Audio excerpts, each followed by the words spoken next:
Pochampally వస్త్రాలకు demand పెరిగిన క్షేత్రస్థాయిలో చేనేత కుటుంబాలు ఈ అవకాశాన్ని అందిపుచ్చుకోలేకపోతున్నాయి. గ్రామాల్లో చేనేత కార్మికులకు వస్త్రాల తయారీకి అవసరమైన పెట్టుబడులు అందుబాటులో లేకపోవడమే ఇందుకు కారణం.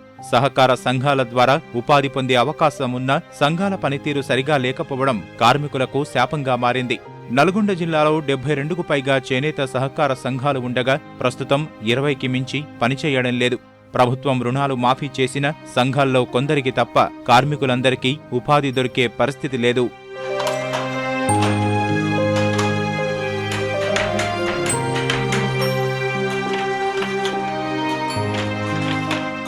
వేస్తే మాకు అంతే, ఇక మాకు అదే మా శ్రీవారి దగ్గర నుంచి మేము తెచ్చుకుంటాము. అదే మాకు సొంతంగా మాలు, మాకు రంగులు రసాయనాలు మాలు ఇస్తే మాకు బ్యాంకు ద్వారా కానీ మాకు లోను పర్పస్ చేస్తే మేము సొంతంగా తెచ్చుకొని మాకు నెలకు 15,000 వచ్చేటట్టు మేము గిట్టుబాటు చేసుకోగలుగుతాం.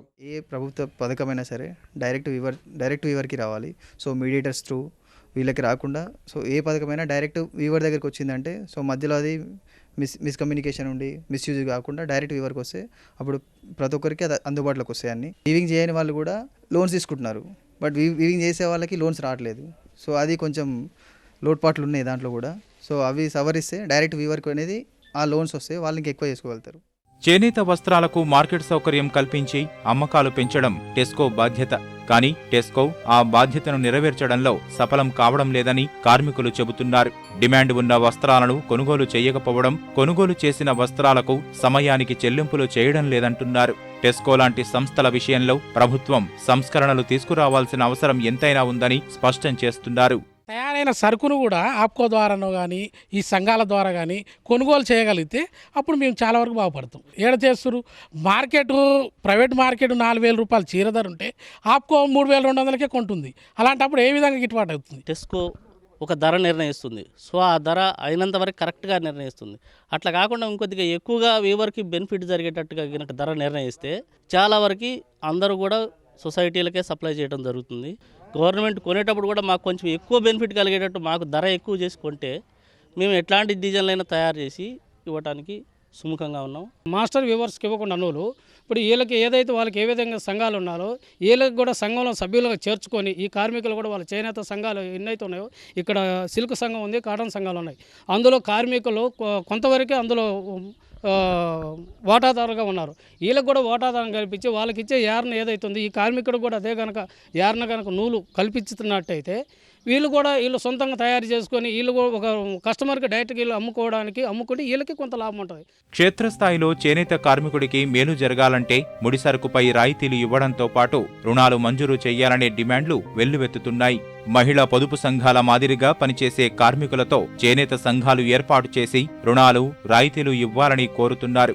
సమకాలీన డిజైన్లు, నైపుణ్యాలు, నేత విధానాలపై యువతకు శిక్షణ ఇవ్వడం సహా ప్రభుత్వమే అంతర్జాతీయ ప్రదర్శనల్లో పోచంపల్లి వస్త్రాలను ప్రదర్శించాలని విజ్ఞప్తి చేస్తున్నారు. ముఖ్యంగా చేనేత కార్మికులను దృష్టిలో ఉంచుకొని ఈ మధ్య కాలంలో మనకు ప్రభుత్వం డబుల్ బెడ్రూమ్ ఇల్లు అంటుంది. కనీసం ఇల్లు లేని కార్మికులు చాలామంది ఉన్నారు. అలాంటి వాడాల్లో కూడా వాళ్ళకి అంతో ఇంత కోటా ఇవ్వాలని కోరుతున్నా. 50 సంవత్సరాలు పైబడినటువంటి చేనేత కార్మికులకు ఆర్టీసీ బస్సుల్లో సగం శాతం రాయితీ ఇవ్వమని కూడా నేను ప్రభుత్వానికి విజ్ఞప్తి చేస్తున్నా. అలాగే కనీసం ఒక 50 యూనిట్లన్నా చేనేత కార్మికుల గృహ అవసరాల కరెంటు ఇవ్వాలని కూడా నేను ప్రభుత్వానికి విజ్ఞప్తి చేస్తున్నా. ఇలాంటి విషయాలు కొన్ని తీసుకుంటే కొంతలో కొంతన్నా మా జీవితాల్లో మెరుగ్గా ఉంటుందని నేను అభిప్రాయపడుతున్నా. ఇంకా కొద్దిగా గిట్టుబాటు అయ్యి పెట్టుబడి సహాయ సహకారాలు చేస్తే ఇంకా ఎదగలుగుతాం. మాకు స్టాల్స్ ఏదైనా ప్రభుత్వం ద్వారా ఇస్తే అక్కడ మేము సొంతంగా అమ్ముకునేటట్టుగా ఇక్కడ మేము చేస్తూనే ఉన్నాం. ఇంకా ఎక్కువ మాకు మంచిగా గిట్టుబాటు కావాలి, మాకు ₹2 మిగలాలంటే ప్రభుత్వం ద్వారా ఒక స్టాల్స్ అవి ఇప్పిస్తే మేము అక్కడ సొంతంగా అమ్ముకుంటే మాకు ఇంకా ₹2 వస్తాయని మేము కోరుతున్నాం. నకిలీ పోచంపల్లి వస్త్రాలు చేనేత రంగంపై ప్రభావం చూపుతున్నాయి. పోచంపల్లి వస్త్రాలు నూలు, పట్టుదారాలతోనే తయారవుతాయి. టై అండ్ డై విధానంలో మాత్రమే డిజైన్ల రూపకల్పన జరుగుతుంది. అచ్చం పోచంపల్లి డిజైన్లను పోలిన డిజైన్లను ఇతర వస్త్ర తయారీదారులు తయారీ చేస్తున్నారు. ఇక్కత్ వస్త్రాల డిజైన్లకు 2005లో మేధో హక్కులు లభించాయి. పోచంపల్లి వస్త్రాల్ని నకిలీ చేయడం చట్టరీత్యా నేరం. అయినా మార్కెట్లో పోచంపల్లి డిజైన్లను ముద్రించిన దుస్తులు కోకొల్లలుగా వస్తున్నాయి. మామూలు వస్త్రాలు అంటే అవి ఫ్రంట్ తయారవుతాయి.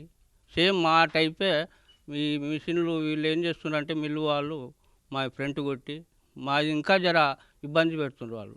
మాది 12 రకాలై బ్యాన్ చేసినారు గవర్నమెంట్ కూడా.